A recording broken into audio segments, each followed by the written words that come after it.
guztiok, eta ongi etorri 25. Rikardo Arregi kazetaritza sarien banaketa ekitaldi honetara. Mila esker, Eneritz Arruti izan dugu ekitaldiari hasiera eman diona, piano jole gaztea, bertako musika eskolako ikaslea, eta eskaini digun pieza Aita Donostiren bapatean izan da. Ongi etorri, Kristina Uriarte, kultura sailburua, Ana Karrere, Andoaingo alkatea, ongi etorria, egun hona emango digu ere epaimaikidei.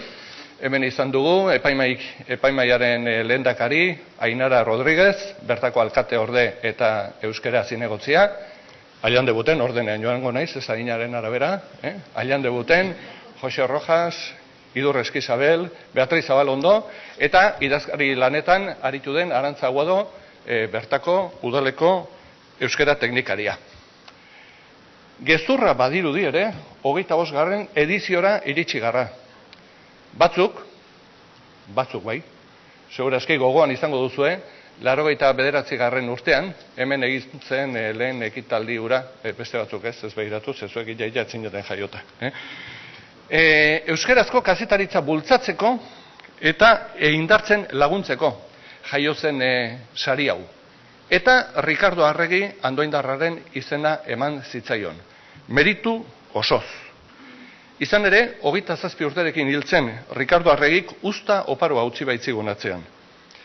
52. urtean jaioa, 21 urterekin jada hasitzen kazetaritza lanak, artikuluak idazten, bai Zeruko Argian, bai Anaitasunan, bai Jakinen. 22 urterekin ja aurretik sartuta zegoen Euskaltzaindiarekin harremanetan eta Euskaltzain urgazle izendatu zuten. Euskaltzaindiaren beraren babesean lehen alfabetizazio kanpainaren arduraduna izan zen. Egia da, aurkezpeno prestatzeko bere idazki batzuk berrirakurri ditudala, eta batzuetan harrigarria gertatzen da, ze gaurkotasuna duten, nola dauden idatzita. Halaxe esate zuen Rikardori buruz, Zeruko Argian bertan ezagutu zuen Carlos Santamariak. Gure Rikardo zena, gazte urduritzat hartzen zuten batzuk. Besterik ez, baina Rikardo gizon osoa eta heldua zen, benetakoa. Areago, egiaz esan dezakegu, herriren batean olako gizonak ez direla agertzen behin edo behin besterik. Laburra izan bada ere, bere biziak ekarri honak eta sasoiak izan zituen, eta Rikardoren izena urte askoan maitasunez oroituko da Euskal Herrian. Eta halaxe ari da gertatzen. Urte gutxitan egin zuen lan oparoaren eta jorratu zituen eremu ugarien adibide dira, hiltzenean zeintzuk idatzi zituzten artikuluak eta zer nolako izenburuak aukeratu zituzten. Manuel Lekuonak Rikardo etxean idatzi zuen, Carlos Santamariak gizona, Jon Mari Torrealdaik Rikardo eta kultura, Juan San Martinek Rikardo Arregi pentsalaria, zenbait lagunek euskal alfabetatzea Rikardo gabe, kultura alfabetatzea, pentsalaritza, Mikel Lasak, Rikardo Arregi, kultura animatzailearen eredua, edo Martin Ugaldek berak, Rikardo Arregi, politikaren atarian. Eta Rikardo zenaren lan eremu zabal hori hartzen du bere baitan gaur 25 urte betetzen dituen Rikardo Arregi kazetaritza sari honek. Urte hauetan euskal kazetaritzaren erreferente tinko bihurtu da sari hau. Eta horretarako izan da, izinbestekoa izan da, bultzatzaile eta antolatzaileen lana, epaimaikideen lankidetza, baina saria sendotu balin bada, batez ere, urtea joan eta urtea etorri, sarituek egiaztatu duten kalitateagatik izan da. Ibilbide oparo honen berri, emango digute, Nerea Zurmendik eta Iñaki Elolak, beren beregi, gaurko sari emanaldirako prestatu duten erreportai honetan.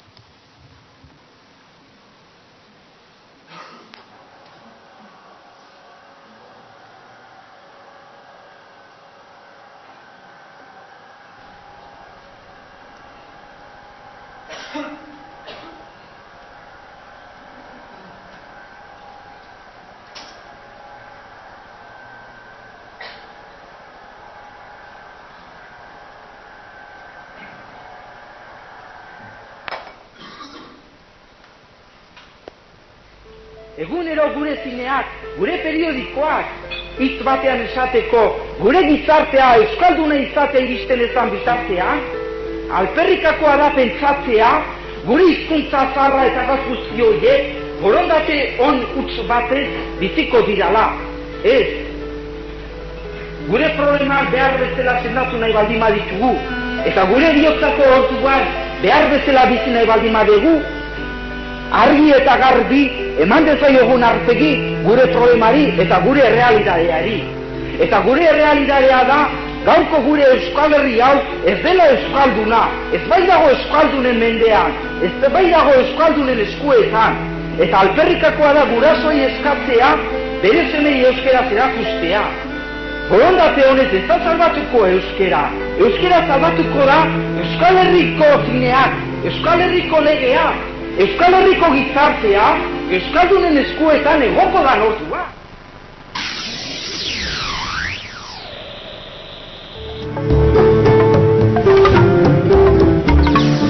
Orain dela ia mende erdi, euskaraz nahi zituen Rikardo Arregik periodiko eta zineak. Batzuetan zein besteetan erdera da oraindik nagusi, baina gauza asko aldatu dira orduz geroztik, gauza asko gertatu dira. Eta Rikardo Arregi eta beste hainbat aintzindariren bideari segituz, euskaraz kontatu dituzte aldaketa eta gertaera horiek euskarazko hedabideek. 1988an euskarazko kazetaritza bultzatzeko eta indartzen laguntzeko sortu zuen Andoaingo udalak 25. ediziora heldu den Rikardo Arregi kazetaritza saria, 2. ediziotik Eusko Jaurlaritzaren diru laguntza duena. Euskarak artean ez zeukan egunkaririk, orduantxe sortua zen tokiko hedabideen hedapen azkarra eragingo zuen Arrasate Press. Euskal Irrati Telebista publikoa ere gazte-gaztea zen. Orduz geroztik egin duten bidean lagun izan dute euskarazko hedabideek Rikardo Arregi saria.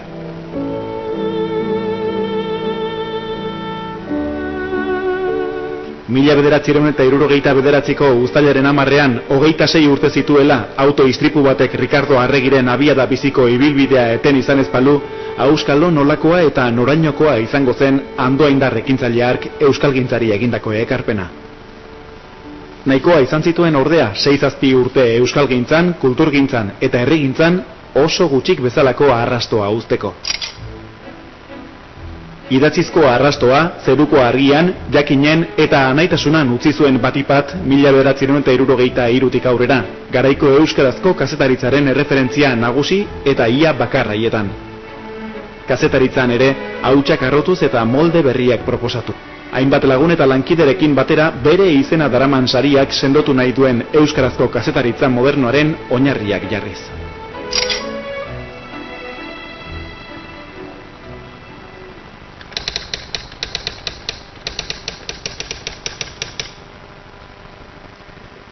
Nik ezagutu dudan Rikardo Arregi, bere maila idatzian edo idatzizko lanetan, bitan banatuko nuke. Bata da kazetaria eta bestea da saiolari. Kazetaria bezala zeruko argian idatzi zuen gehiena. Ugari, hain urte gutxitan egiteko 300 artikulu, ez da gutxi, garai hartako ohiturak ezagututa, orain askoz gehiago idazten da, zertan esanik ez da. Gero bere gaietara etortzen bagera eta ikusten dugu edozer gai asko erabiltzen zituen, gai asko erabiltzen zituen, baina maiteenak politikazkoak zituen, gizarte arazoa eta politika zituen. Baina hain zuzen ere gai horiek frankismo garaian, zentsuraren garaian, gaina bete-betean zegoen zentsura urte haietan, ezin ziren euskeraz, eta ez gaztelaniaz ere ezin ziren erabili. Orduan, bere jokamoldea zein izan zen. Politika erabiltzen zuen, baina nazioartekoa. Nazioarteko politikaz idazten zuen, eta nazioartekoaz idatziz, hemengoaz ere ari zen. Konplizitate hori beti egon izan da zentsura garaitan idazlearen eta irakurlearen artean, eta horrek errezten zuen bide hori. Argeliari buruz hitz egin zezakeen, hitz egiten zuen deskolonizazioaz, edo marxismoaren joera desberdinetaz, edo herrien pizkundeaz, eta gai pila bat erabili zituen, beti kanpoan kokatuta, baina irakurleak hemen kokatuta ulertzen zituen. Eta uste dut hau, pedagogia lan hau oso interesgarria izan zela, eta aldi berean lortu zuela baita ere, hemengoek ere, pixka bat informatuagoak egotea. Zen eta hemengo mundua ere oso itxia zen, informazio gutxiko mundua zen, klandestinitate lortzen zena beti zatika lortzen zen eta osotasun falta bat bagenuen eta bar. Hori beraz, kazetari bezala esango nuke gaien aldetik oso lan polita egin zuela eta gero estilo aldetik nik uste bera izan zela gure belaunaldiko lehen kazetaria. Gramatikalki txarra da, Ricardo, hori badakigu, berak ere bazekien hori. Eta baina periodistikoki oso ona da. Gaiari zuzen heltzen dio, hiltzeari mailuarekin zuzen ematen dio, ez dabil garai hartako artikuluak ibiltzen ziren bezala, literaturatik oso hurbil, baizik eta hizkuntza praktiko zuzen, oinezkoen hizkuntza bat erabiltzen zuen, hizkera bat erabiltzen zuen, eta horrek markatu zuen haren estiloa, eta nik uste gero kazetaritza estilo deitu izan zaio, zehari idazkera horri, ezta.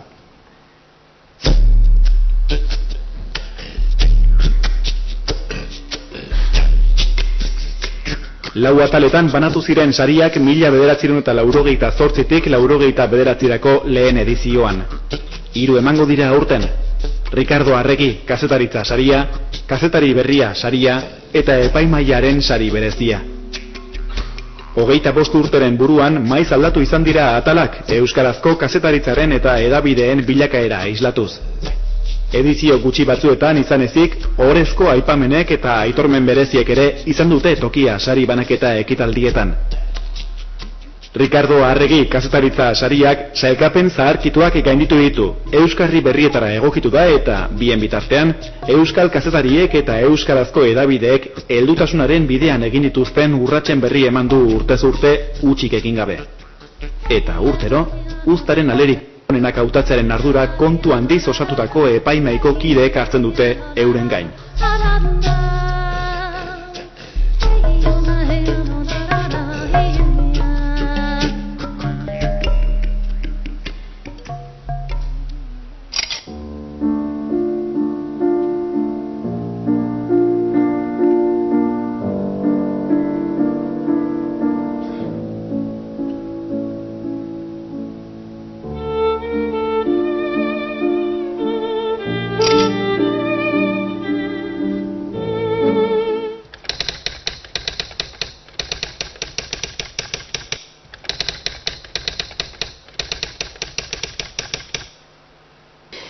Epaimahai askotan hartu dut parte eta horregatik esan dezaket Ricardo Arregi sariko epaimahaia berezia dela. Batetik, bilera asko egin behar izaten dugulako, 5 edo 6 urtean, baina era berean berezia da sarituak ez duelako bere burua aurkeztu behar, ez bada kazetari gazteen sailan. Eta horrek esan nahi du, urtean zehar epaimahaiak eizan ibili behar dula lan bikainen bila. Hor dago, lanaren beste zailtasun bat, ikusgarriagoak diralako hedabide handitan lan egiten duten kazetariak txikitan baino. Baina horrek ez du esan nahi, hedabide txikitan lan bikainik ez dagonik. Beste bere hizkuntza bat da epaimahaiak epe luzeko begirada duela duta. Batzutan zuk izen bat proposatzen duzu eta azkenean erabakitzen da izen hori hurrengo urterako utziko dala. Gauza da, nola hala, heltzen gerala beti edo gehienetan adostasun batera, aho batez hartu izan ditugula erabaki gehienak eta oso gutxitan jo behar izan dugula bozketara. Gainera, urte hauetan kolore askotako udalak tokatu zaizkit niri Andoainen eta esan nahi dut guztiak utzi digutela lana askatasunarekin egiten hartutako erabakiak udalaren gustuko izan ala ez. 1988ko euskarazko kioskoak eta gaurkoak ez dute zerikusirik. Kioskoa bera aspaldion da eremu estuegia uinetara eta esparru digitaletara hedatu diren euskarazko hedabideentzat. Dezente bidean gelditu dira, baina joan direnak baino gehiago etorri dira haien utxunea betetzera eta euskarazko hedabideen paisaia zabaltzera, aberastera, kolorezatzera, denetarikoak eta denentzat.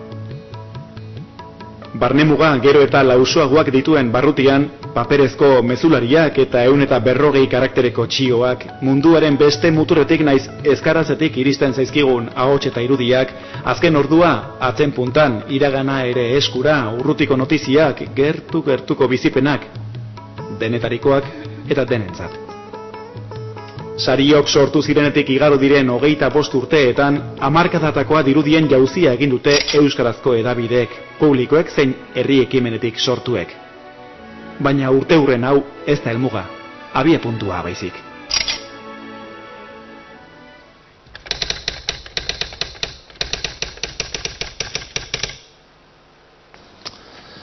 Herri ekimenekoa garen neurrian eta euskaraz jarduten dugun neurrian gure egitekoa hiztun komunitateari lotua dago. Gure atzetik ez dago talde politiko ero ekonomikorik, ze gure egintza soziala da. Eta beraz, gure helburua eraginkortasun soziolinguistikoari lotua dago. Gure erronkak hirutan ero labur bilduko nituzke. Batetik dago saretzea, sare basortzea, sare sendo basortzea, hedabideon artean, horrekin eraginkorregoak izateko. Bestetik legoke behatokia ez bakarrik datuak jaso egiteko, baizik eta datu horrek interpretatzeko, irakurketak egiteko, eta etorkizuna marrazteko ere. Eta etorkizuna marrazte honetarako ere beharko genituzke hirugarren erronka moduan administrazioekin harreman sendoagoa eta zintzoagoa. Administrazioarekin gauza asko dugu hitz egiteko, diru laguntza direla, publizitatea dela, behatokia bera, eta etorkizuna bera ere bai. Lehen posible izan ez pazen ere, orain gaur posible da eta 50 hedabidetik gora dihardugu lanean eta gogoz.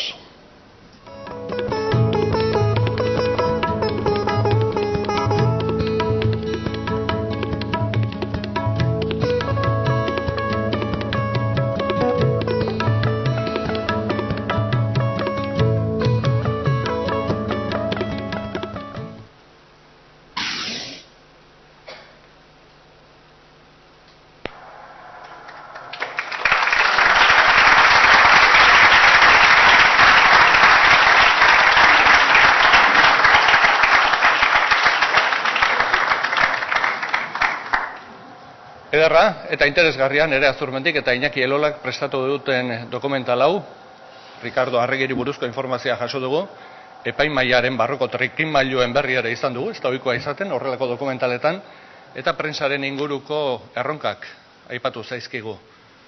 Joan diren aurpegi batzuk ikusi ditugu, saria jaso zutenean hain ezagunak ez ziren batzuk ere bai, gaur egun oso ezagunak direnak, eta orain, ondoren, sari banaketari ekingo diogu. Baina aurretik, Kristina Uriarte kultura sailburua eta Ana Karrere alkatea oholtzara deituko ditut. Eta Ana Karrere Andoaingo alkateari emango diotitza. Zurea da hitza. Eskerrik asko. Egunon guztioi eta ongi etorri. Egun guztiak ez dira berdinak eta gaurkoa berezia da eta handia da. Ricardo Arregi sariaren 25. urteurrena ospatzen ari gara. Euskarazko kazetaritzari errekonozimendu ezagutzeko, saritzeko eta sustatzeko Euskal Herri mailako sari nagusiena. Andoaingo udalatik sortu eta bultzatu zen saria. Ta noski, Andoain herriak abiatu zuena, andoaindar handi baten izena aukeratu zuen. Ricardo Arregi. Euskal Herriko historian, euskeraz egindako kalitatezko kazetaritzaren bultzatzaile eta ezinbesteko erreferentea. 25 urte hauetako ibilbidea pentsaezina izango zen, kazetari, epaimaikide eta antolatzaile lanean dihardu izan duten pertsona guztiei esker. Baina proiektu guztietan gertatzen ohi denez, beti izaten dira bideari lehen harria edo urratsa ematen diotenek. 1988an, sari hau abiatu zuen taldeari, eskerreko hitzak helarezi nahi dizkiet. Zuen ekimen txalogarri hau eskertu nahi dizuet, ekimenari heldu zenioten unean bertan, aitortu baitzenuten euskarazko hedabideak estrategikoak direla gure herriarentzat. Euskarazko hedabiderik gabeko Euskal Herria ulertzea zaila egiten baizaigu gutako askori. Orain, 25 urte Ricardo Arregi kazetaria sortu zuten pertsonak ezagutzera eman nahi dizkizuet. Carlos Han alkate zela, euskeraren normalizaziorako batzordekideak, hauek dira Joseba Erkizia, Xavier Ruizi, Pello Jauregi, Jose Manuel Azpiazu, udal euskara teknikaria, Patxi Bastarrika, herritarrak Bitoriano Gartzia, Ixi Arantza, Marian Ibai Barriaga eta Arantxa Lizarri bat. Denei eskerrak eman nahi dizuet herriaren partez. Andoaindorren izenean gu guztion, zorion eta eskerri beroenak helarazi nahi dizue Rikardo Arregi kazetaritza saria hasi zenutenei. Bertan parte hartu duzuen hoi, eta nola ez, komunikabidentzako garai zail hauetan, are gehiago euskaraz egiten bada, euskara kazetaritzako hizkuntza ogibidetzat aukeratu duzuen hoi. Sinisten duzuelako estrategikoak direla euskarazko edabideak. Zuen konpromesurik gabe, ezingo genuke urtero hemen elkartu. Herri modernoagoa izatera eramaten gaituzue. Mila esker denori.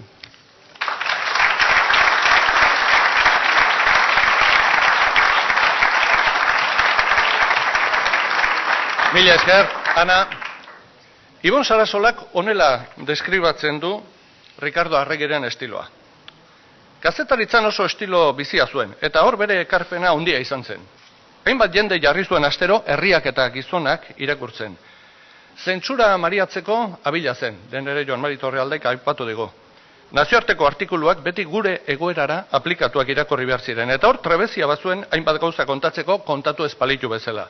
Lerro artean irakurtzera esaten den hori.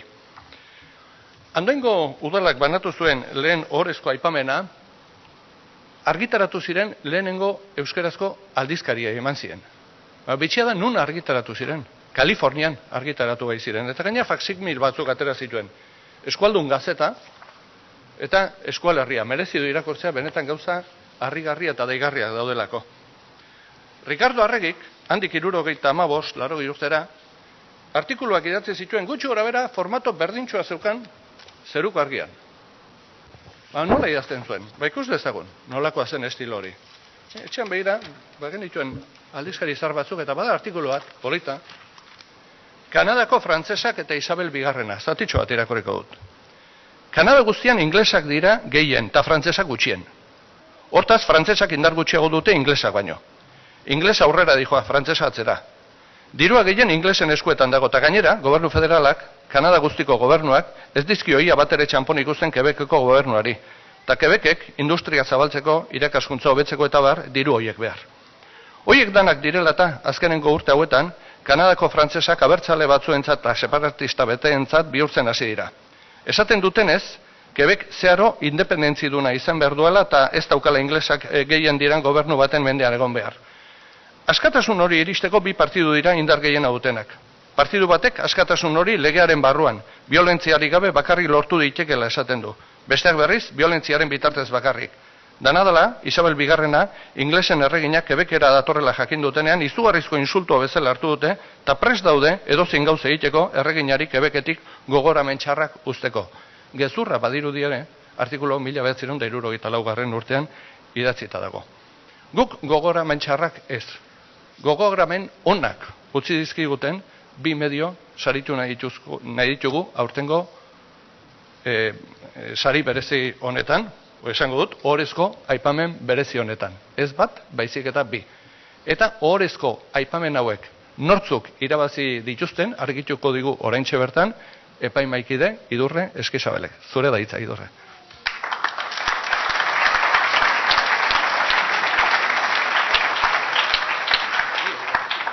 Barkatu.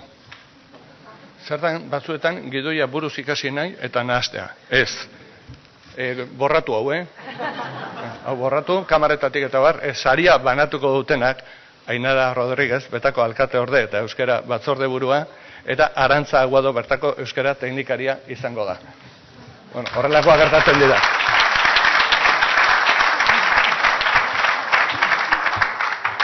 Bueno, egun on denoi eta eskerrik asko, etortzeagatik.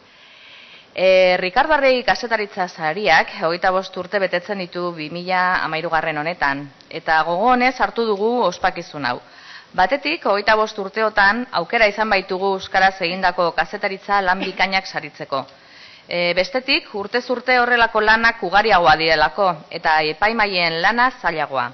Azkenik, zenbait kazetari gazteren ibilbide oparoaren lekuko izan garelako. Sari honen helburua euskarazko kazetaritzan kalitatea, bikaintasuna eta etengabeko berrikuntza sustatzea izan da. 1989 urtetik gaur daino. Eta irizpide hauek hartu ditu kontuan aurtengo epaimaiak ere. 2012ko maiatzetik 2013korako tartean kazetariek euskaraz egin dituzten lanak aztertzeko. Epaimaiak bereziki eskerrak eman nahi dizkie beren lanak igorri dituzten kazetari eta medio guztiei. Idatzizko edabidetan, zein irrati, telebista, naiz agerkari digitaletan oso lan interesgarri eta txukunak aurkitu ditu, bai aurkeztutakoen artean, bai gainontzekoen artean ere. Horretaz guztiaz, jardun dute eztabaidan epaimaikidek arratsalde luzeetan, eta emaitzak ondorengo kazetariak eta lanak dira. Zorionak irabazlei, baina baita egunero kalitatezko kazetaritza euskaraz egin daitekela frogatzen duzuen profesional guztioi.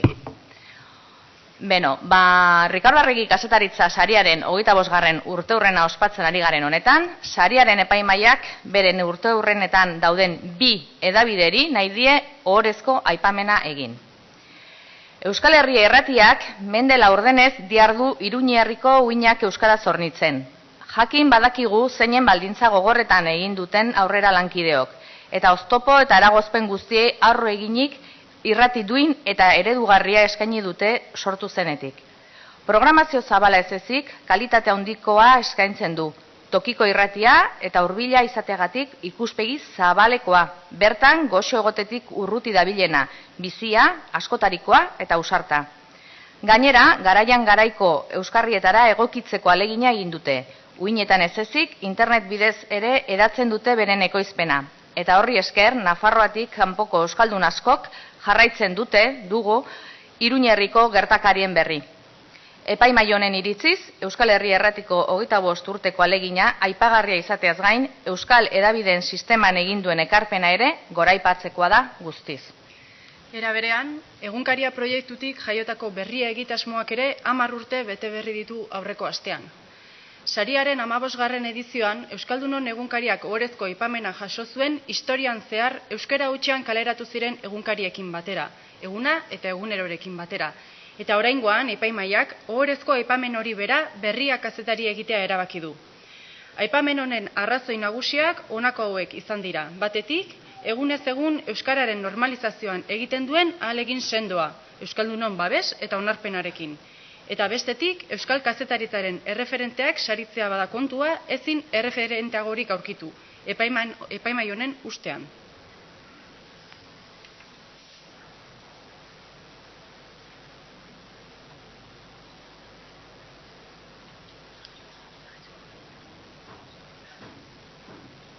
Topagune eta erreferente izan nahi dugu, gure Iruñerria nagusiki erdaldun honetan sakabanaturik bizi den euskaldunon hizkuntza komunitatearentzat. Eta halaber gizarte zibilarentzat, Nafarroa ofizialaren berri ez ezik, Nafarroa errealaren berri ere jaso nahi duen jende horrentzat guziarentzat. Iruditzen baitzaigu bizi dugun egoera ekonomiko, politiko eta sozialean oso rol garrantzitsua jokatzen aldugula alor horretan. Euskarak edabidea behar dituelako. Euskal Herria Irratia behar bat da euskaldunentzako.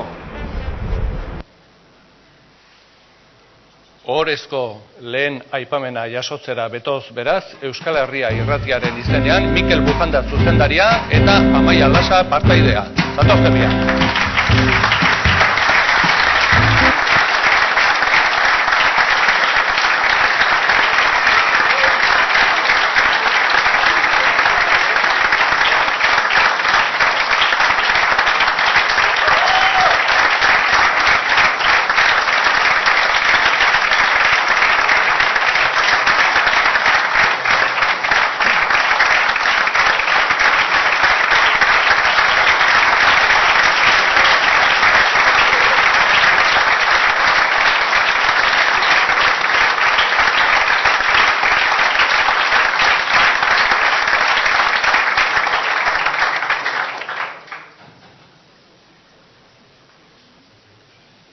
Hemen txautze, Mikel.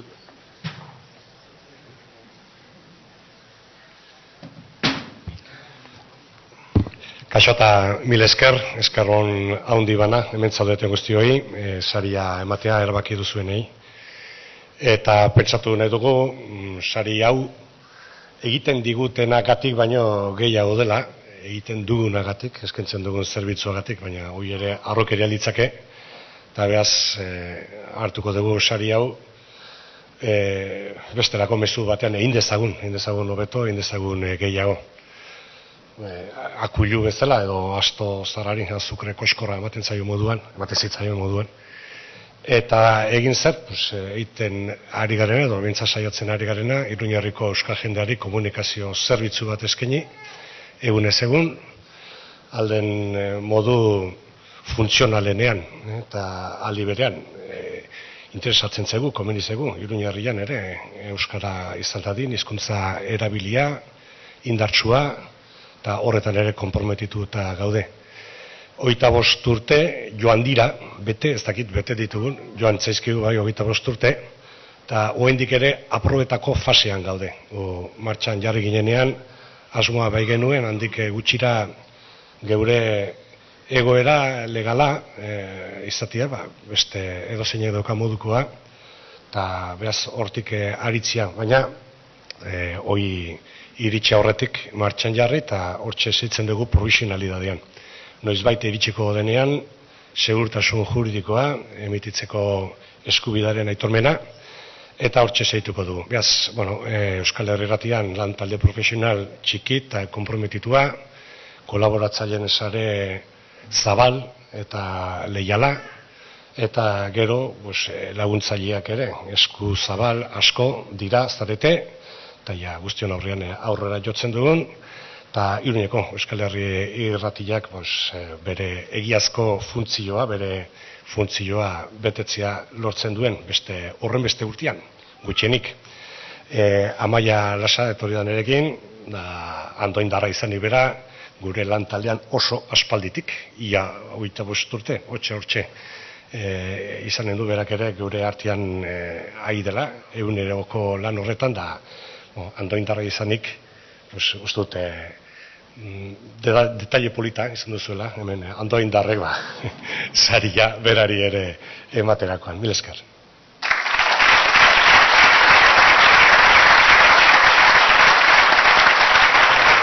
Zorionak, Euskal Herria Irratiari, ondoren, Horezko bigarren aipamenari dagokion bideoa ikusiko dugu.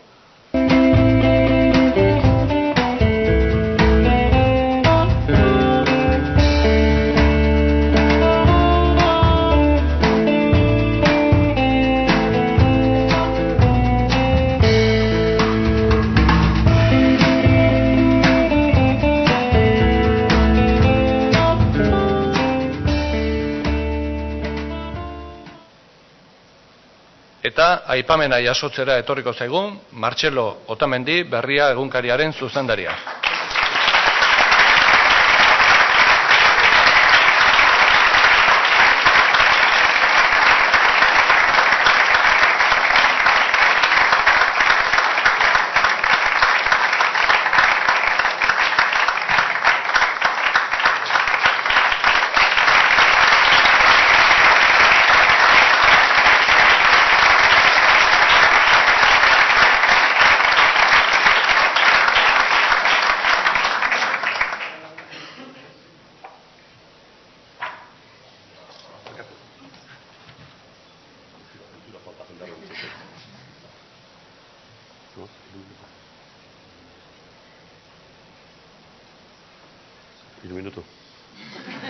Egunon, eskertza, iraganaren aitorpena, proposamen bat, nire buruzari naiz, eskaera bat eta desio bat.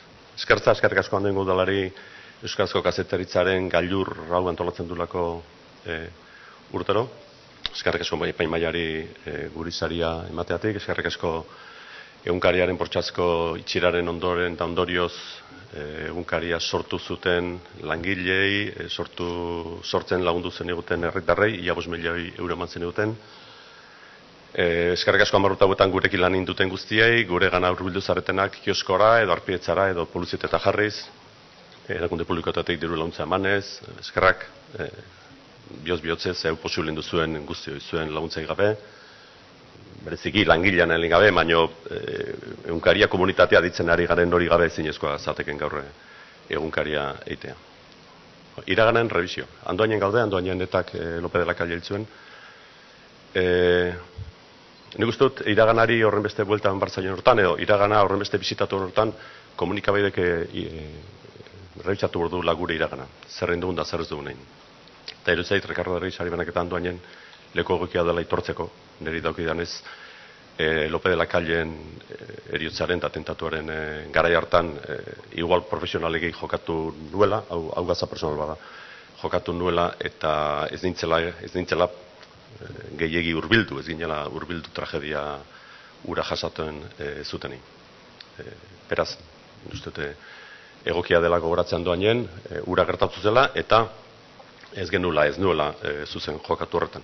Uste dut, komunikabidek ere inbar dugula iraganaren revisioa, bakoitzak inbarko du berea. Eta nire sartuko bestek zer intzuten ez duten ingo, baina uste egokia dela hori ipatzea. Proposamen bat, ezin dugu sektorea eta administrazioetako euskaltzaleak borroka baten ibili beti. Estrategia aldatu horrekago. Sektoreak eta administrazioetan dauden euskaltzalek aliantza baten behar du.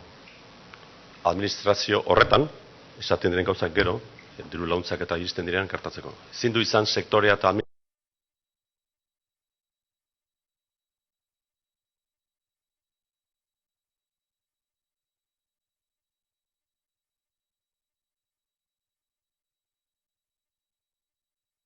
beste gauza asko, baina diru lortzeko. Eskara bat, hau Kristina Uriarte sailburuari, ez dizut diru eskatuko. Normaliki talde hauetan dirua eskatzen da, ez behar ez dugulako. Eskatuko izut, elkarrizketa bat, gure kazetari dauzkatala, euna joan deuna etorri, esaten zuri eskatzeko elkarrizketa bat, legegintzaldi horretan horrendik ez diguzulako eman. Eta inor eman ez bazenio, esango nuke, zeizki gustatzen elkarrizketak. Baina nola man dauzkazun batzuk, eskatzea izut, elkarrizketa bat ematea gure, zagoza simple eskatzen izutan, hori oso gure ofizioa da, telefono bat ditu eta izu elkarrizketaten nahi dugu, aprotxatu nahi dut horren elkarrizketa eskatzeko. Esan gabe doa elkarrizketa profesionala eta egin dugula, kalitatzezko ingo dugula. Saiatuko gara elkarrizketa hortan datorren urteko Ricardo Arregi saria irabazten. Baina ez badugu irabazten ere, elkarrizketan bat ingo dizugula. Eta bukatzeko, desio bat. Gogoratu nahi dut, kazetaritza saria den gaudelako, egineko zuzendaritzako kideak kartzelan daudela horrendik nire ustez prozedura judizial injusto baten ondorioz. Gogoratu nahi dut, Josmari Zalakain, lehen ipatu ditugun euskarazko kazetariaren aita ama horietako bat Josmari Zalakain izan zen, bestatzuk ere bai. Eta gogoratu nahi dut, Josmari Zalakain kartzelan daula, modu injusto batez. Gogoratu nahi dut, Javier Zalutergi, Teresa Toda, eta Misan Soiluko kidatzuk horrendik kartzelan daudela. Eta horiek kartzeletik berritugula. Eta berritu batzuk kartzeletik atera, eta besteak kartzelan edo epaigelan sartzen utzi, ez da goratu nahi dut, egunkari hauzian, hauzi ekonomikoan oraindik hori konponduko dela, oraindik itxigabe daula. Eta Juan Mari Torrealdai, lehen ikusi duguna, Jose Mari Sors, Iñaki Uria, Txema Uzmendi, Albizu, eta beste batzuk, Mikel, beste batzuk daudela oraindik epaiaren zai ez, epaigela sartu zai, eta gauzak ez baitu konpontzen epaigelan sartu dituzela, eta uste badala garaia auzi hori bengo zisteko auzete, donostiako auzete porentzalean. Besterik ez, bizitza luzea kazetaritzari, euskarazko kazetaritzari, eta egun hona pasa.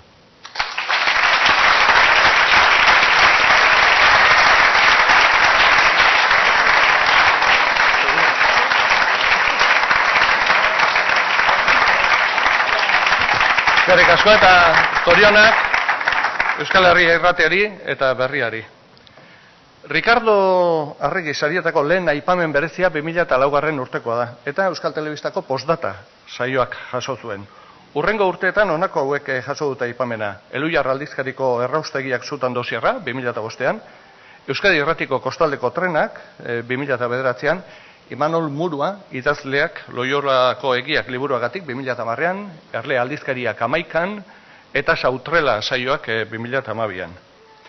Aipamen horietan kazetaritzarekiko pasioa egiten den lanarekiko konpromisoa dago. Pasioa eta konpromisoa hitzak ere bat datoz Ricardo Arregiren bizitza eta idatziekin. Halaxe idatzi zuen Euskaltzaleen jainkoa hil behar dugu artikuluan. Honela, kontzientzi eta rebeldi berri bat jaioko da. Euskaltzale berria gizon erreboltatua izango da. Euskaldungoa berrasmatu beharko da, Euskaldunaren gizongintza ez da izango lehengo gizartearen gizara moldatzea, sortu eta izateratu beharko dena baizik. Erreboltatua denez, Euskaltzale Berriak lehendabizi bera sortu den giroan zabalduta dauden kateak lehertu beharko ditu. Bere gizatasunaren autonomia rebendikatuko du. Hitz hauek badute zerikusia gaurko aipamen bereziarekin. Irabazleari buruzko xehetasunak, orain bai, epaimaikide Idurre Eskizabelek emango dizkigu.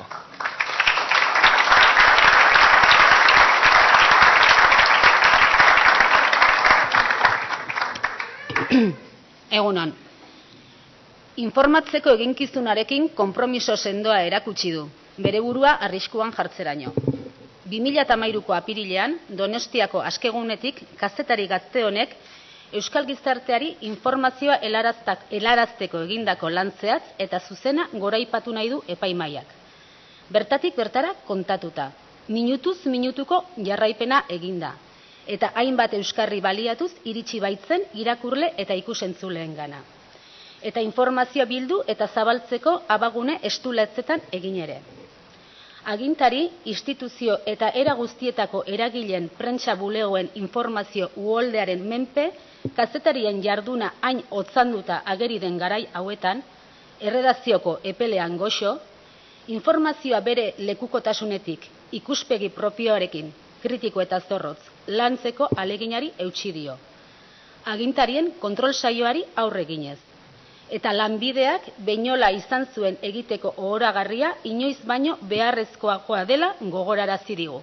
Bideotxo bat ikusiko dugu orain.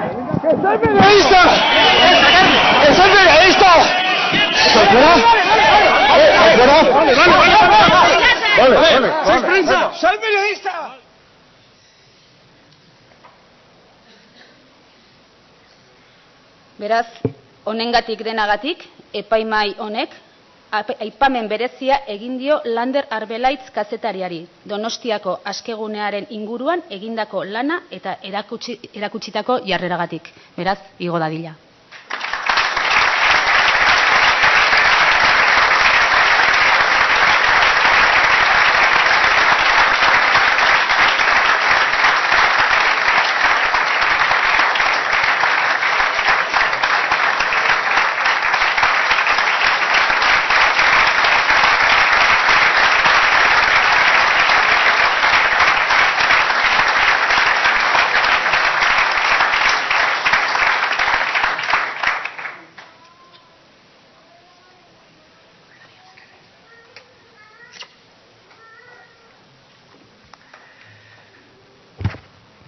Bueno, eguerdion.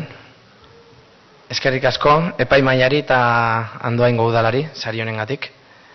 Horea da, Ricardo Arregiren izena daramaten sari hauetan rekonozitua izatea. Donostiko askegunean egindako lanagatik, nago hemen, eta iruditzen zait, euskarazko mediok, gure lan profesionala euskaraz egitea erabaki dugun kazetariok, atera dezakegula aurrera aiteko baliogarri zaigun ondoriorik, esperientzia honetatik. Euskarazko medioak ez gera hegemonikoak, baina, azken urteetan Euskal Herrian eman diren pausoi esker, ehundaka milaka dia euskaraz dakigunok edo euskaraz ulertzeko gai geran personak. Jende guzti hori, lana ondo eginez gero, pixkanaka geure ganatzeko aukera dakagula iruditzen zait, eta guk euskarazko mediok ezingo ditugu, hainbat horriko igarriak egin, edo platerak, edo kamisetak eta oparitu gure egunkariekin, baina bai posible dugu jendeari interesatzen zaizkion gaiak jorratu Euskal Herritik bertatik, hemengo ikuspuntu batetik eta hemengo hizkuntzan dela euskeraz. Edabide bakoitzak bere erabakiak hartzen ditu, baina txikiok argi izan behar dugu handiek gai batzuekin beste aldera begiratzea erabakitzen duten momentuan, biderkatu egiten zaizkigula aukerak, jende berri bat gure gana erakartzeko, informazio gogoa dagolako. Eta horrela, euskerazko kazetaritza deskubritzen laguntzeko. Hemen gaudela eta lana ahalik eta ondoen egiten saiatzen gerala erakusteko. Jakina da baita ere, gure baliabide ekonomikoak ez direla konparagarriak, euskeraz gabiltzan honak eta medio ondienak. Baina, bueno, aldi berean, garai berriotan medio teknologikoen eskuragarritasuna asko apaldu da, eta oraindikan asmatu ez badegu ere interneti errentagarritasun ekonomikoa erabat aurkitzen, orain dazkagun tresnak kazetaritza egiteko, benetan duela 50 urte ikusiko balute, momentuan bideo bat grabatu eta sarean ikusten dela, harrituta geratuko lirateke ez. Eta horrekin esan nahi detena da, dazkagula eskura tresna batzuk, baliatu behar ditugunak kazetaritza egiteko, eta imaginazioa erabiliz, izan daiteken bezala sare sozialak, edo blogak, edo zuzeneko jarraipenak, ez? Eta imaginazioz eta profesionaltasunez eustea gaiei. Ni Donostian hori iten saiatu nintzen, eta benetan posten hau rekonozimendu honek. Hilabete nahiko arraroak izan dira, azkeneko biak niretzat, batez ere, kazetari batek ez dulako espero bera protagonista bihurtzea inongo historiatan, eta ertzaintzarekin izan nuen tirabira horren ondoren, niri gertatu zait. Horren ondoren, gainera, benetan harritu ninduten adierazpenak egin dituzte hainbat arduradun politikok, azteko segurtasun sailburu Estefania Beltrán de Herediak edo gerora EAJ-ko legebiltzarkidea den Inigo Iturratek, arpegiratu didate behin baino gehiagotan, ni manifestaria nintzela. Eta, iruditzen zait, hori gertatu zanean sektoretik jaso nuen babes ikaragarri horrek gehisari honek, benetan, erantzuten diela holako adierazpen faltsuei, ez?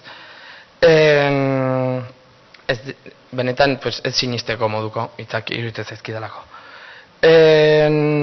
Kazetariok mugimendu askatasuna dakagu. Donostiako askegunean gertatu zen, pasadizo nahiko triste bat, baina alde honari begiratuta iruditzen zaidana sektoreak indartzeko edo pixkat gai hauei buruz berpentsatzeko balio izan duna eta pixkat gure harrotasuna edo gure profesionalidadea aldarrikatzeko balio izan digula, eta hemendikan aldarrikatu nahiko nuke, hemendikan aurrera ezin direla olako gauza gertatu. Eta kazetariok guk erabakitzen degula nun jarri, noiz eta zergatik ez badegu inongo operazio oztopatzen eta ez da hori gure asmoa.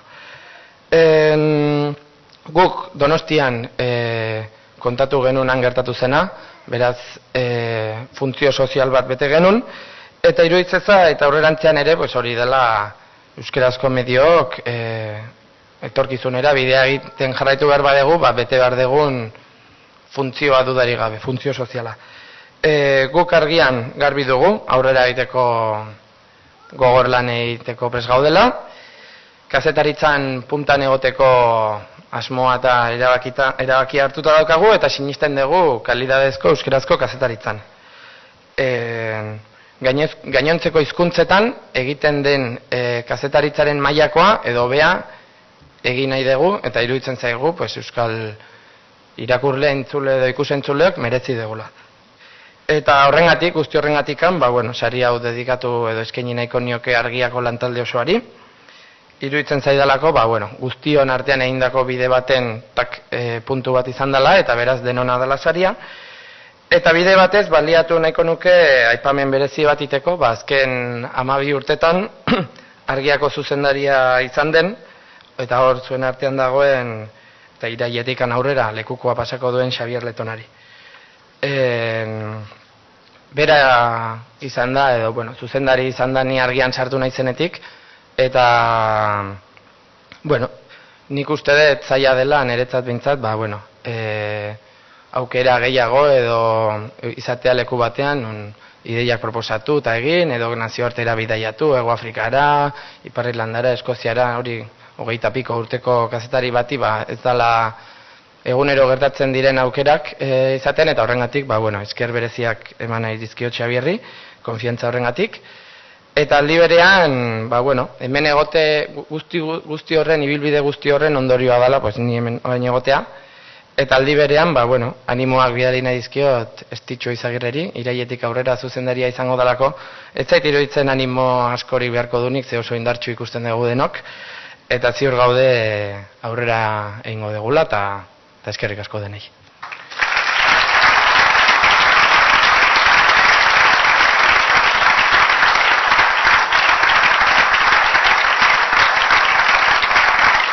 Zorionak, Lander,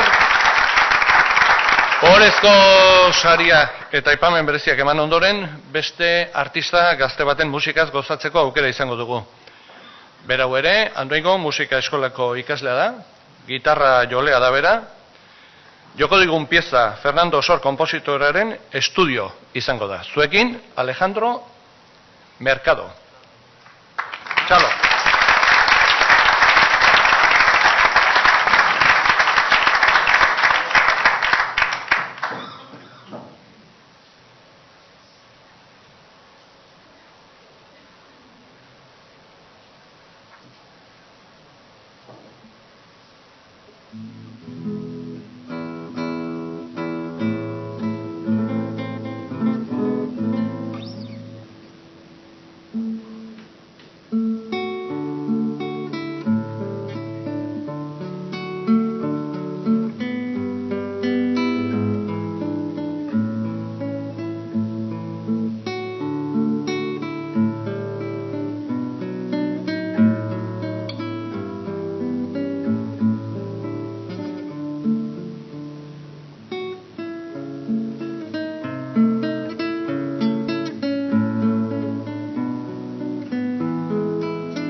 Kazetari gazte bat izan da, aipamen berezia jaso duena, eta ondoren, kazetari gazte bat, beste kazetari gazte bat, sarituko dugu. Kazetari berria, ataleko saria, kazetaritza munduan lehen urratsak egiten ari direnak gogoan hartuta, eman ohi da. 27 urte edo gutxiago dituztenek bakarrik dute lanera aurkeztu eta saria jasotzeko aukera. Gaurko sarituaren lanak literatur kritikak dira, hauek esate baterako. Kamorrak lege moralak irensten dituenekoa, Andrei Longoren 10 obrari buruz. Zatiek bat Angel Lertxundiren paper festaz. Etarren amen samina, Carmen Gisasolaren gaur 8 eleberriari buruz. Festa tartarekin, baina zu gabe, Castillo Suarezen urtebetetze festa obraz. Edo, Euskaldunak Arrifeko gerran, Jose Mari Iturralderen ilargi horia obraren inguruan. Literaturarekiko afizioa, artikuluetatik aparte, bere txioetan ere, jarrei dakioke kazetari honi. Sartreren esku zikinak liburua irakurri, eta hauxe idatzi zuen Ricardo Arregik, 1978an. Idazlea, literarioa, beti da beldur, bere eskuak zikintzeko. Idazlearentzat esku zikintzea zera da, gaizki idaztea. Edo formari buruz, itxusi idaztea. Edo gaiari buruz, ekibokatuta idaztea. Idazleak eta gaur eguneko idazleak batez ere, ez du eskuak zikintzeko beldurrik eduki behar. Hobeto esateko, bai, beldurra eduki behar du eskuak zikintzeko, baina ezin liezaioke inola ere beldurra horren izenean idazteari utzi. Eta zoritxarrez, hain zoritxarrez gainera, asko eta asko da hori egiten duena. Zorionez, asko eta asko dira, gero eta gehiago, obrak euskaraz idazten dituzten idazleak.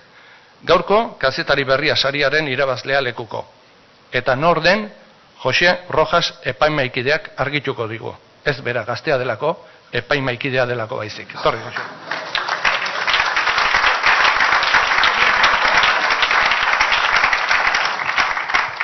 Egunon, eskerrik asko.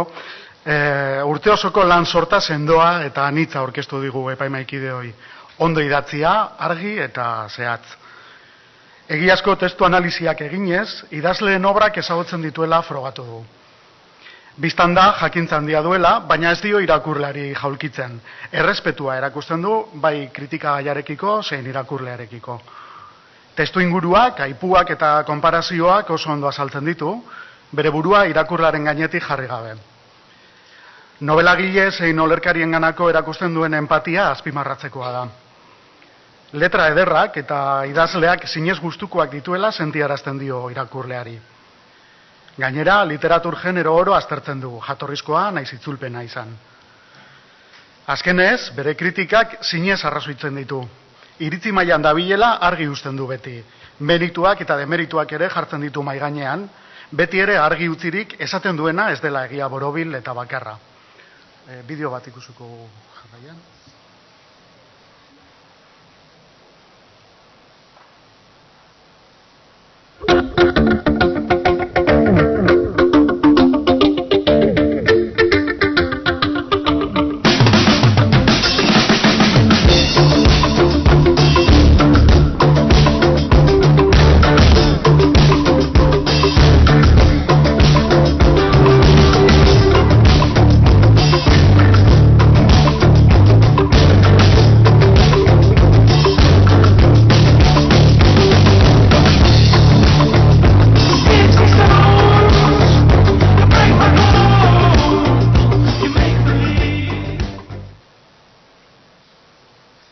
Kazetari berria saria beraz, Alex Gurrutxagarentzat, eta saritutako lanak 2012ko urritik 2013ko apirilera bitartean berrian argitaratutako literatur kritikak. Saria berriz, 3.000 euro, diploma eta Xabier Laka eskultorearen oroikurra. Alex, mesedez.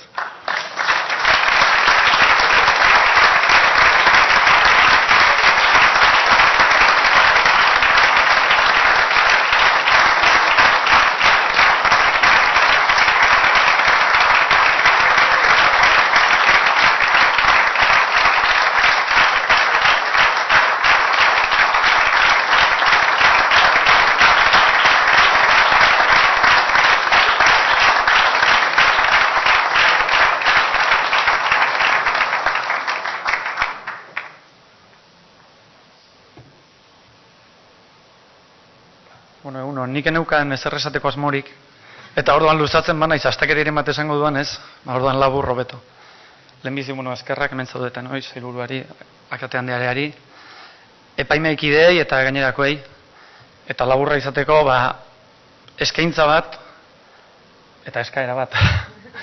Eskaini nahi nieke lana, niretzat eredugarri diren langile guztiei, kazetaritza munduan, eta kulturgintzan oro har, eta batez ere lana, beren lana hain ikusgarria ez denei, zen egunkaritan eta bar, lan asko dago eta asko ikusten ez dena, beraz, hoiei guztiei, eta bereziki Txilikuri hemendik.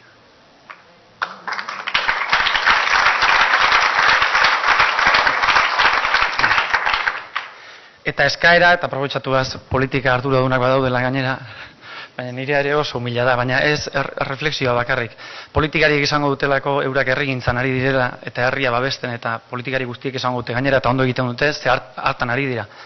Baina nik uste batzuk behintzat sinisten dugula, herria lehenbizi buruan eraiki behar dela, eta herri kontzientzia izan behar dela. Eta hori gehienetan kulturatik egiten da, eta esate baterako kazetaritzatik, edo berria bezalako edabide batetik, eta gainerakoetatik. Beraz, refleksio hori, eta eskaera hori politikariei hori oso kontuan izateko. Besteik ez, eskerrik asko danek.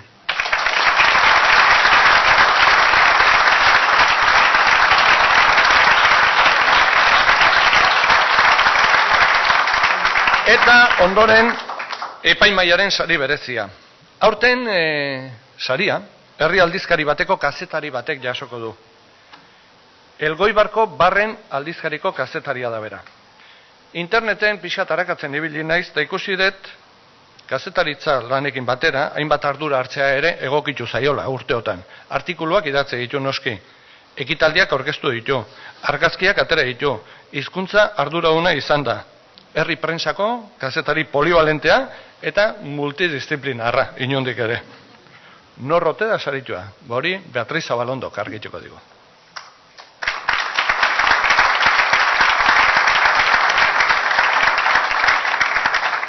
Egun on guztioi. Euskal Hedabideen esparruan, tokiko hedabideek bete duten eta betetzen diharduten funtzioaren eredu ezin hobea dira kazetari honek Barren aldizkarian argitaratutako lanak. Erakusten digute profesional bikainak daudela eta lan ederrazkoak ekoizten dituztela, naiz eta behar bada oihartzun apala izan. Lan hauek Debabarreneko ikuspegitik idatziak izan dira eta bertako irakurlei zuzenduak. Baina eskualdeko eremutik haratago doazen gaiak, lanketa eta dokumentazio zorrotza oparitu dizkigu autoreak. Batez ere bi piezatan, Txillarre eta 36ko gerra Elgoibartarren ahotan izenekoak. Bestalde, ezin da aipatu gabe utzi Elgoibarko belaunaldien arteko transmisioan egindako ekarpena. Izan ere, herriko eta eskualdeko nagusiek 36ko gerra nola bizi izan zuten, eskueran jarri die belaunaldi gazteei, zaharren ahotik egindako kontakizunarekin. Euskal Herrian bizi dugun memoriaren berreskuratze eta bakerazko garaiotan, gogoangarria da halaber bere alegina, gai korapilatsuok lantzeko hartu duen tonu serio eta espridentziari gabekoagatik. Beti ere, azpimarratuz, gertaera historikoen atzean pertsonak daudela. Haiei jasotako testigantzei dagokien neurria emanez, gertaerei lotu eta bestelako listkarbideri gabe gehitu gabe jardundu. Azkenik, idazkera dotorea eta adierazgarria ere azpimarragarria direla iritzi dio epaimaiak. Ikus dezagon bere berri gehiago.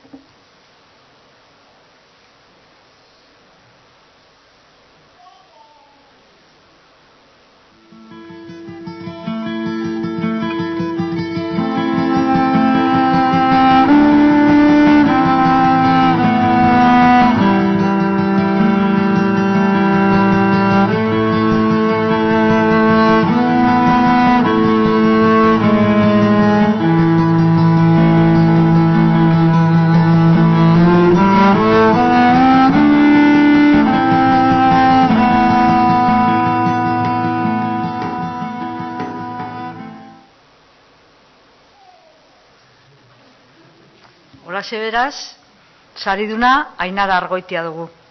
Saritutako lana Barren aldizkarian argitaratutako 5 pieza.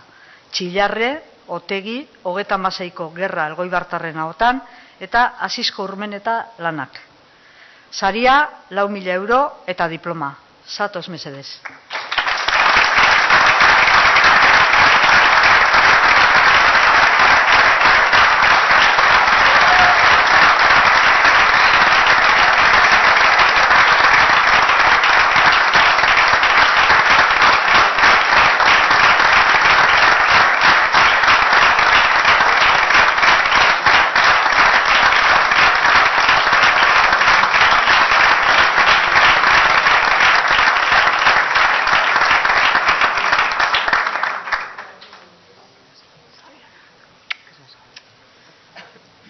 Bueno, unedanak entzun da ez dakit zehose ganorazkoa esaten asmauko duten, baina bueno, ez nago jende aurrian berbaitxera bitxuta eta barkatuko ez da zue zehosetan okerra esaten modeitzat.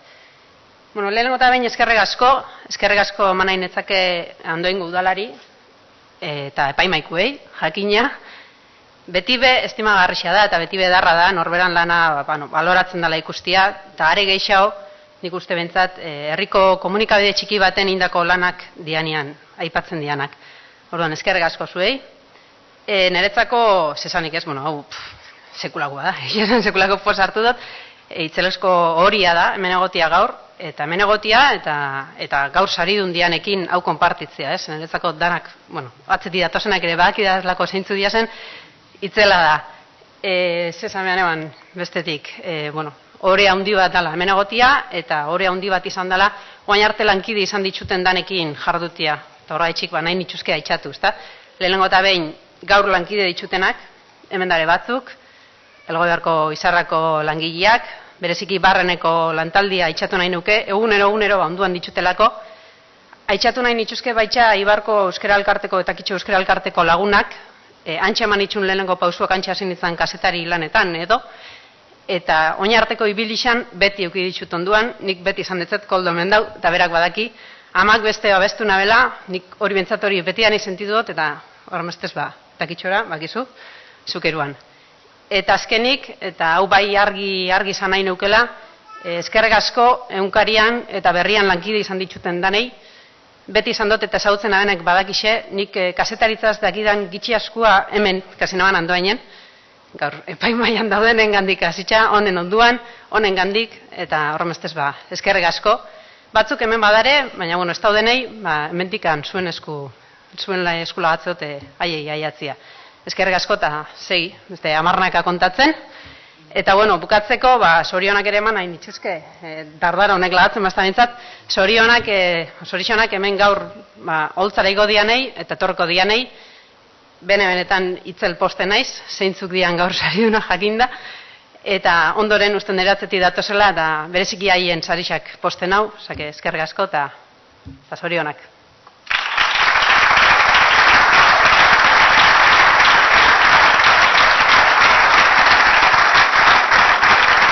Zorionak, Ainara, eta orain, aurtengo ediziokon sari nagusia banatzea besterik etzeko falta.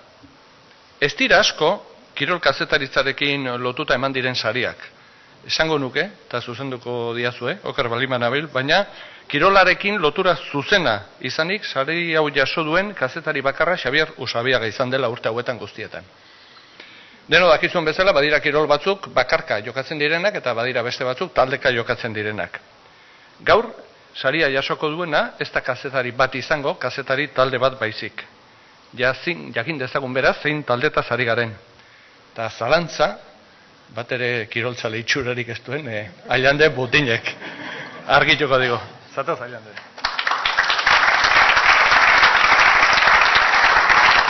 Eguerdion, sari nagusia beraz. Joko Olinpiarretako proben emaitzak argitaratzetik aratago joan dira kazetario. Kirol sailetako horietan ikustera ohituta gauden berriak baino askoz gehiago eskainiz. Eguneko jarduerei zegokien testu inguru soziala eta ikuspegi zabal eman baitute. Gizarte plataformak zeinbat kirolariren herrialdeko egoera eta abar. Alde horretatik, kazetarion eta edabidearen ausardia eta ikuspundu berritzailea saritu nahi dira. Alderik nabarmenena, errealitate ezkutuak azalera ekartzeko saioan egonda. Batetik, Euskal Herrian ardaztatu landu dira Olinpiar jokoak. Informazio lortzeko eta lantzeko horrek dauzkan zailtasunekin. Esaterako, ego zein Ipar Euskal Herriko kirolarien jarraipen orekatua eginda. Bestetik, normalean hain ezkutuan geratzen diren emakume kirolariak eta oro har emakumezkoen kirola. Guztion begi bistara jartzeko ahalegina egin dute azken finean, kirolaren ikuspegi askoz ere zabalago eta osoagoa eskainiz. Ildo beretik, kirol nagusi ez gain, ohikoetan itzalean geratzen diren beste kirol jarduera batzuen berri eman dute. Eskertzeko ahalegina hori ere bai. Formari erreparatuta, papereko produktuak eskaini dituen idazkera eta diseinu zaindua ere saritzekoak dira. Gainera, Olinpiar jokoek iraun zuten bitartean jarraipen berezia egin zuten, sarean aratago, egokitutako diseinu eta tresnekin. Eta Londresen gertatzen ari zena etengabe kontsultatzeko modua eskaini zuten.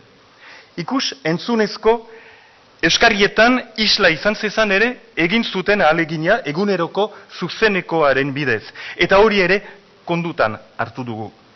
Ricardo Arregi kazetaritza sarien 25. urte muga honetan, kirol saileko lanaren merituen ezagutzea iraganden mende laurdenean euskal kazetaritzak ezaguturiko eboluzioaren adiazgarri da. Hots, arazo guztien gainetik aurrera egin duela indarrez eta talentuz, eremu guztiak jabetuz. Heldutasunaren seinalea. Ikus dezagun bideotxoa.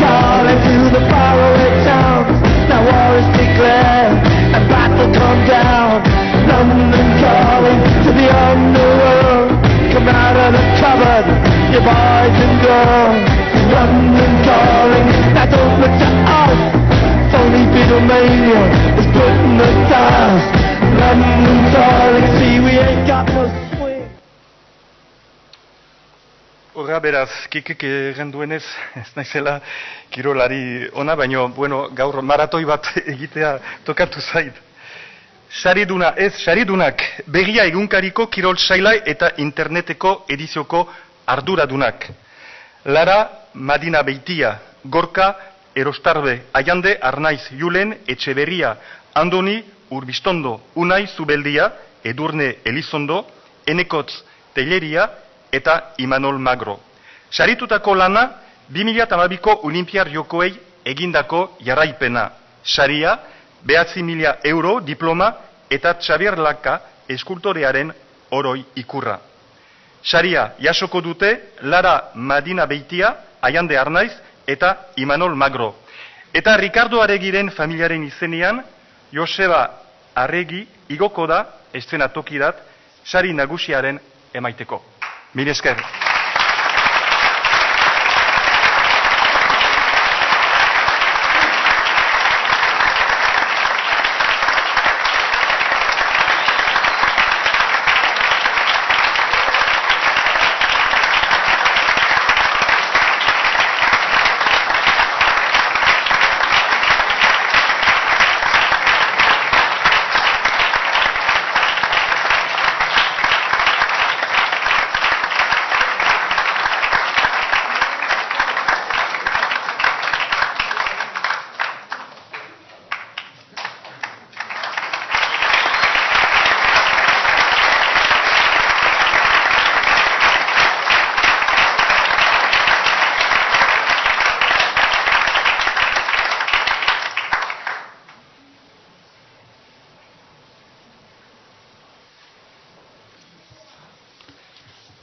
Eguerri onden hori, eta eskerrik asko, agintariei, epaimaiko kideei, eta inari ere bai, zeitz politiak izan dituzun, gu ere posten gara zori saria eman dizutelako.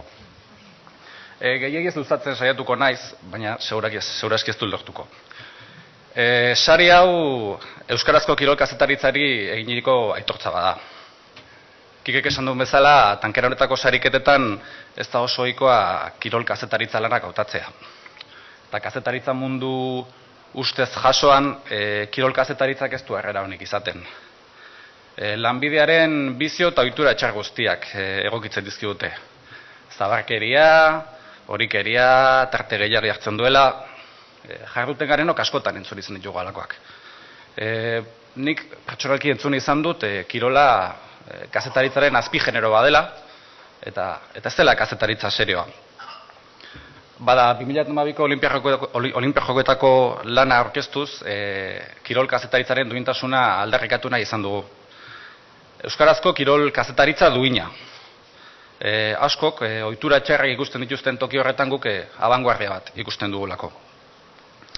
Iaz Londrasko Olimpia Jokoetan berriak eginiko despliegia hilabete askoko plangintzaren frutu izan zen. Oholtzara 3 lagun bakarrik igoarren 10 gora pertsonako langile bikain multzo baten ordezkari gara. Egitasmoaren atzean sukalde ordu asko egon ziren, zer eta nola publikatu erabakitzen. 3 astez, paperean gehigarria argitaratu genuen, kronika, elkarrezketa, iritzi artikulu eta barrekin. Eta diseinu erakargarriak ia artelan bilakatu zituen herrialdeak. Hemendik eskerrak eman nahi genizkioke egunkariare berari, ez? Krisi garai hauetan uzkurtu eta baliabidetan murriztera jo beharrean Olimpia Joketan haundira jo gerolako hor dagoa. Paperaren muga hautsi behartzen eta eremu multimedian sartu ginen. Webgune landutik aratago, egunero ordueteko telebista saioa emititu genuen interneten. Eta handi pasaziren gainera Londresen parte hartu zuten euskal kirolari asko. Olimpia Jokoak mundu mailako dimentsiodun ekitaldia dira.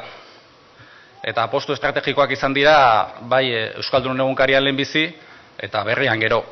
1986 geroztik beti egon dira berrien maila bereziak Olimpia Jokoetan. Atlantan, Sydneyn, Atenasen, Pekinen, eta aurrekoeko solan txukun nahi zutelako guk Londresko katebegia gehitu diogu.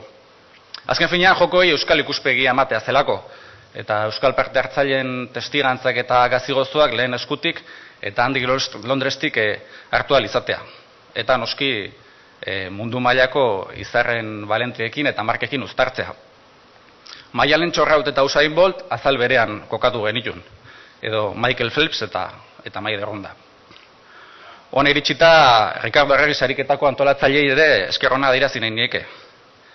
Euskal kazetaritza sustatu eta kazetariengan grin berezi hori pizteko egiten duten lanarengatik. Mendela horrena bada zerbait eta are gehiago sariain mardula denean. Diru kontoi buruz hitz egitea publikoki hitz egitea ez omen da bereziki erramegantea. Baina sarituok publikoki jakinarazi nahi dugu berriak abian jarritako zure ziztada behar dugurekin kanpainarekin bat eginez dirusari egunkariari emango diogula.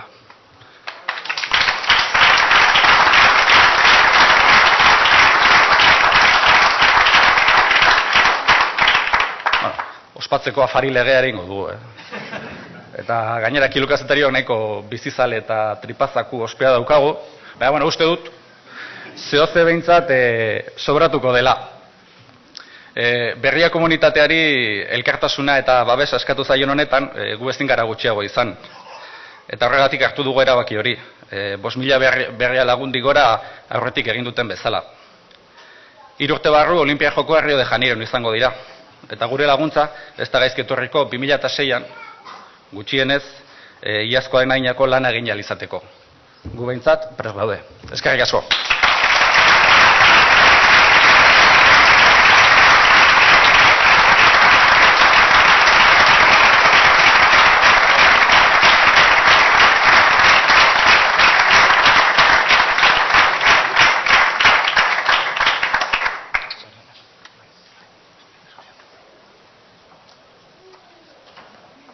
Bueno, bazorionak, lantalde guztiari, eta honekin Ricardo Arregi sariaren 25. edizioko sari guztiak banatu ditugu. Gaurko ekitaldian Ricardoren figura eta kazetaritza modernoaren sorreran izan zuen garrantzia ere gogoratu nahi izan dugu. Eta urte hurren honetan, Ricardo gogoan bere senideei eman genieke hitza. Denen izenean, Joseba Arregik hitzengo digu. Zurea da hitza, Joseba.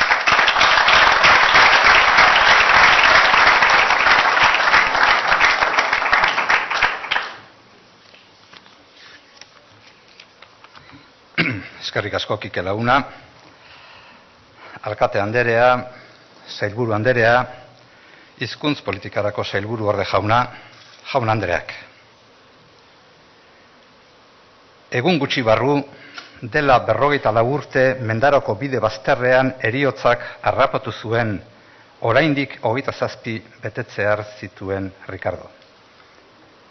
Bilbora bidean, Euskaltzaindiaren lehen 50 urte betetze ospakizunetan parte hartzera, Gipuzkoako gainontzeko euskaltzain bete eta laguntzaileak autobusez, eta Ricardo lagun batekin, Ramon Saizar Vitoriarekin, kotxez. Lur argitaletxea sortzeko beharrezkoa zen argitalpen baimenagatik, Gabriel Arestiri ordaina zen kotxean hain zuzen. Ezbeharrak ekarri zion heriotza, baina badira hiltzeko beste hainbat bide. bide bazterretan ez baina hilerrietako ertziduratan gehienek jasaten duten ahaztearena, gehienon etorkizuna izango den ahazturik gelditzearena adibide. Andoaingo seme kutxun izendatzeak eta bere izena daramaten kazetaritza sariak sortu izanak ekidin diote ahaztearen arriskuari Ricardoren kasuan. Baina nire iduriko Ricardok ezin izan du beste heriotz modu bat ekidin. Bere bizitza labur baina betean izan zituen interesetatik, jorratu zituen gaietatik, ireki zituen leihoetatik, bilatu zituen egietatik, bizi izan zituen esperientzietatik bakar bati loturik irautea, gainontzeko guziak ahazturik edo bazterturik, asmoz edo besterik gabe horrela gertatu delako. Ricardoren oroimenak euskarari loturik iraundu, bere izan baizen euskaltzandiaren baitan alfabetatze egitasmoak abiarazi zituena. Bera, kazetaritzari euskaraz bultzada handi bat eman ziona. Ez da zilegi, ordea, bere memoria euskararen aldeko lanei bakarrik lotzea. Askoz gehiago zen Ricardo. Bere baitan, nahiko ertsirik bizi zen euskal gizartea mundu zabalera irekitzen ahalegin handiak egindako norbait, marxismo mota bati, mas lehenarekin lotutako marxismoari hain zuzen, espiritua zabaldutako norbait. Txillardegirekin sozialismoaren inguruan eztabaida zorrotzak izandako norbait. Mendebaldean moldatzen ari ziren ezkertiar mugimenduak aztertu, ikasi eta etengabe bereganatzen ziarduen norbait, Markuseren inguruan burututako lanak lekuko.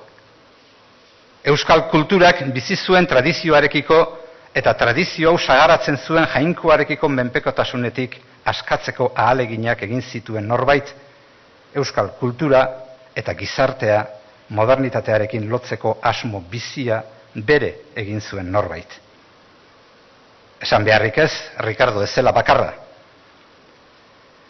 Belaunaldi bat zen zurrunbiluan murgildurik bizi zena, eta zulotik, iluntasunetik atera, eta eguzki argitan bizi berri baten bila ziarduena. Eztabaida garaiak ziren, ideologia berrien garaiak, deskubrimendu intelektualen garaiak, kanpotik zetorrena irrika biziz edan eta irentzi beharreko garaiak. Mundu berri bat eraiki nahiaren garaiak, itxaropenak nagusi ziren egunak, etorkizunetik bizitako garaiak, batzuren kasuan behintzat. Ricardok idatzikoetan bada nahiko isilpean gelditu den lan bat, naiz eta Kikek gogoratu lehentxoago. Lan hori euskaltzalen jainkoa hil behar dugu lana da. Lan horretan, Ricardoren eta bere belaunaldiko zenbaiten jarrera gogoa eta itxaropena begibistan gelditzen dira. Baserritar tradizio bat sagaratuz, kultura modernora iristeko oztopo nagusi zen jainko batekin hautsi beharra, une berean euskal kulturari, gizakiari eta jainkoari berari askatasuna itzuliz. Beste gazte asko bezala, kristau sinesmenetik etorriz eta marxismoaren zurrunbiluan murgilduz, sinesmenari muzin egindakoa zen Ricardo, baina netzen hortan gelditu. Sinesmen modu tradiziozkoari uko eginez, gizaki libreago bat aurkitu zuen, baina baita jainko askeago bat ere. Biak batera. Bilakaera horretan, ageri da Ricardoren ezaugarri nagusietako bat. Aldatzeko gaitasuna. Ikasiz, aztertuz, kritikaren bidez, tradizioak gaindituz, zerumuga berrietara begiak eta burua zabalduz, eta horretarako oztopo suertatu zitezken jainko eta jainkotxo guziak zapuztuz. Bera hil zenetik igarotako ia 50 urte hauetan askotan bururatu zait Ricardoren heriotza belaunaldi oso baten heriotzaren ikur moduan ikus eta irakur daitekela. Orduko itxaropenak, ikasteko gogoak, aldaketarako gaitasunak, mundu berri bat bilatu eta aurkitzeko irrikak, mundu zabalera begiak zabalik azten joateko borondateak sortu bezain pronto bertan bera gelditu edota zuloan bera joan izanaren ikur. Beste zerbait nagusitu zen gure artean, indarkeria, eragindako heriotza, jainko berriak, sasi jainkoak, loratzera heldu ezen hazia bere hortan ito zutenak. Aldaketaren ordez betikoari eutsi, biziaren ordez heriotza errege, mundu berriaren ordez ez zahar eta ez berri diren amets gaiztoko mitoak, eztabaidaren ordez dogma behartua, era guzitako ideien ordez pentsamentu bakarra, hasi behar zuena, arlosa pixu baten zamapean ito arte zanpatu duena. Garai haiek joan ziran.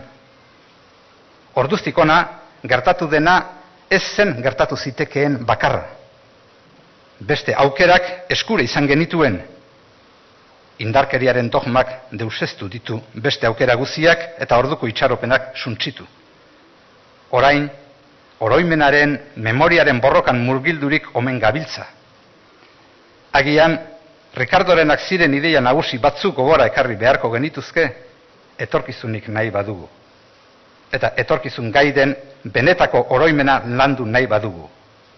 Hala nola, gizabanakoa helburu, bere askatasuna, gizakia bere konkretotasunean, naiz eta honelakoak garatzerakoan Ricardo berak zenbait akats logiko burutu zituen, sasi jainkoen kontra kritika zorrotza landu, kanpora begiratu etxezuluan ertxirik ez gelditzeko, beti ikasteko ahaleginetan jardun, beti berritzeko eta aldatzeko askatasuna lortzen saiatu.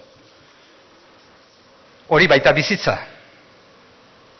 Ez behar batek deuseztu ezin dezaken bizitza, bai ordea bestelako jarrerek erraz itotzen duten bizitza.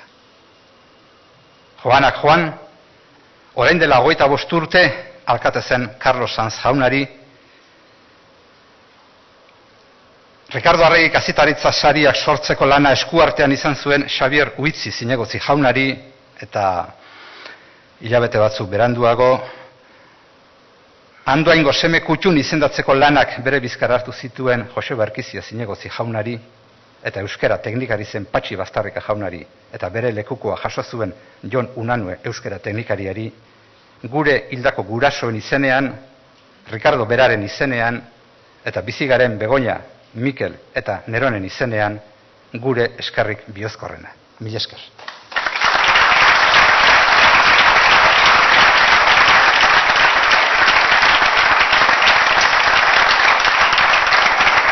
Mila esker, Joseba, hitz horiengatik.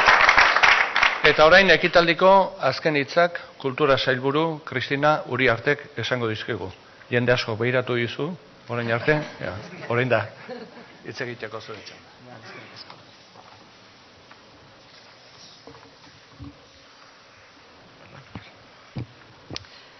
Alkate Andrea, Ricardo Arregiren senitarteko eta lagunak, jaun Andreak, egun on guztioi. Niretzat oso pozgarria da gaurko ekitaldi honetan parte hartzea. Bereziki pozgarria da gainera Ricardo Arregi kazetaritza sariak 25. urtea bete duelako. Mende laurdena euskarazko kazetaritza prestu eta modernoa sustatzen. Bada zerbait. Horregatik, une hau aproposa da Ricardo Arregiren ekarpena eta mezua gogoaratzeko. Izan ere, Ricardo Arregik bere gaztetasunean eta 7 urte eskaseko lanaldian usta ikaragarria utzi zigun. Gaurko euskal kazetaritza elikatzen jarraitzen duen usta oparoa. Bere artikulu eta saiakera lanetan, Ricardo Arregik gure gizartearen alderdi, ezaugarri eta uste asko kuestionatu zituen.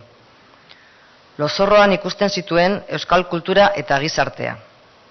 Europan eta munduan nabarmentzen ziren pentsaera eta joera berritzaileak ekarri nahi zituen gurera. Euskarazko kazetaritzara eduki eta ikuspegi modernoak garaikideak ekarri zituen.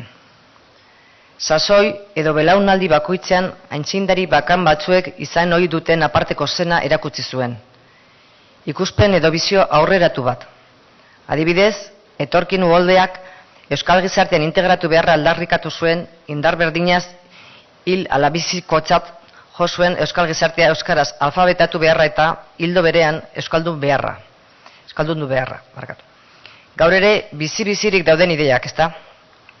Bere idazgaiak eta edukiak garaiko informazio korrontetara eta arlo berrietara zabaltzen ahalegindu zen, eta bere ahalegin horren azken hartzailea irakurle berria behar zuen izan. Belaunaldi berriek zekartzaten irakurle euskaldun jantziak. Euskarazko irakurleria tradizionalen lekukoa hartuko zuen belaunaldia beste formazio eta pentsamen moldekoa zen, eta ari begira irauli beharra zegoen gure kazetaritza. Ari begira eta baita euskararen mundura erakarri behar genituen Euskal Herriko beste gizatalde askori begira. Hori da gaur ere euskal kazetaritzak eta hedabideek bete dezaketen eginkizun garrantzitsuetako bat. Euskararen mundura, euskarazko kulturara, hiztun eta gizatalde berriak erakartzea. Egia da, azken hamarkadetan euskarazko prentzak, bereziki tokiko prentza idatziak, milaka irakurle dituela irabazi euskararentzat. Baina Ricardok zioen bezala, ez gaitezen autokonplatzentzian eror, eta aitor dezagun beste inor baino alegin handiago egin behar dugula irakurle berriak erakartzeko, euskarazko irakurle ikusle naiz entzuleak gogo betetzeko. Euskarazko hedabideen kontsumitzaileak ohituraz formazioz, pentsamoldez eta joeraz askotarikoak dira gaur, duela 40 urte baino askotarikoagoak. Hoiei guztiei neurriko eta gogoko edukiak ematea da gaurko erronka. Zer nolako kazetaritza egin eta zeintzak egin, horra gaurko kazetaritzaren gakoetako bat. Amaitu baino lehen, zorionak emain nahi dizkizuet, aurten epaimaiak saritu dituen egileoi. Zuen lan hauek lekukotasun garbia utzi digute. Orain, 25 urte euskarazko kazetaritzaren arrotxak ziren alorretan, gaur prestu, arin, zorrotx eta trebe dabil euskal kazetaritza. Ziur naiz, helburuiek lortzearren ekarpen bikaina egingo duzuela etorkizunean ere. Beraz, zorionak eta mil esker zuen lanarengatik. Eta mil esker baita, Andoaingo udalari, horren beste urtetan sari hauek eratzen egindako aleginagatik. Jaurlaritzarentzat pozgarria da alegin hori zuekin partekatzea. Ondoan izango gaituzte etorkizunean. Eskerrik asko.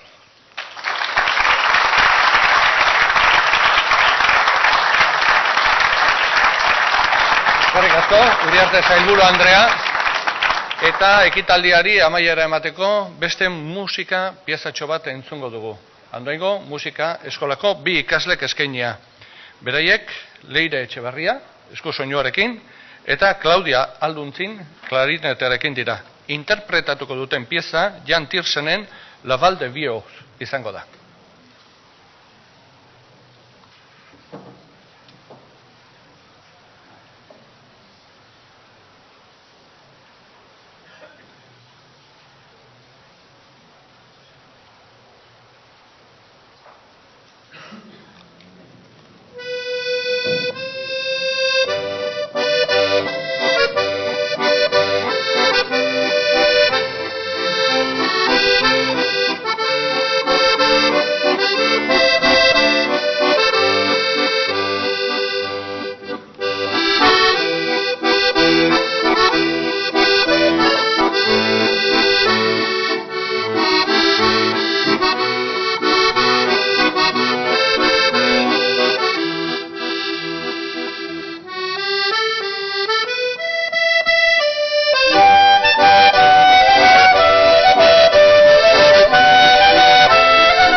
Mila esker, Leire eta Claudia.